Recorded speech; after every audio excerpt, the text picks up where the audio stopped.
অনেক দিন ধরেই ইচ্ছা ছিল মাটির জিনিসপত্রতে ভালো করে কালার করে একটা ডিজাইন দেব, বাট হয়ে ওঠেল না। এইবারে জামাই ষষ্ঠীর জন্য আমি সেটা শুরু করে ফেললাম। বেশ অনেকগুলো থালাবাটি কিনে সেগুলোকে ভিজিয়ে রেখেছিলাম যাতে জলটা টেনে নেয়। টেনে নেওয়ার পরে আমি স্টার্ট করলাম রং করা। প্রথমে একটু প্রাইমারের জন্য হোয়াইট কালার দিয়ে রং করে নিয়েছিলাম। সেটা শুকিয়ে যাওয়ার পরে শুরু করলাম বাকি রঙগুলো করা। একটা থালা আমার আগেই কমপ্লিট হয়ে গেছিলো। তারপরে একে একে সব বাটি, গ্লাস এগুলো কমপ্লিট করা শুরু করলাম। ফার্স্ট অর্ডারটা ছিল আমার মায়ের। আমার মাকে ভালো করে ডিজাইন করে আগে আমি মায়ের হাতে তুলে দিলাম। তারপরে বাকি দুটো ছিল অন্যদের অর্ডার। তাই জন্য জামাই ষষ্ঠীর আগে তাড়াতাড়ি করে 3টা সেট রেডি করে দিয়েছিলাম।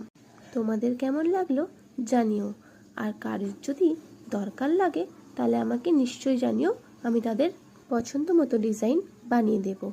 আর আমার ভিডিওগুলো ভালো লাগলে প্লিজ লাইক, কমেন্ট, সাবস্ক্রাইব করে দেবেন।